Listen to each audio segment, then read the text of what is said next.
Саламатсыздарбы? Менин атым Айпери.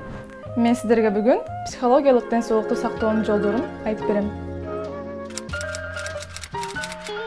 Эгерде сиз өзүңүздү жаман сезип жатсаңыз, бул абалыңызды басууну аракет кылбаңыз. Анткени ар бир сезим бир себеп менен пайда болот. Ошондуктан сөзсүз түрдө бул абалыңыз жөнүндө бирөө менен сүйлөшүңүз. Эгерде бул абалда эч ким менен сүйлөшкүңүз келбесе, сиз кагазга, телефонго ойлоруңузду жазсаңыз болот. Ошондо сиз эмнени сезип жатканыңызды жакшыраак түшүнөсүз.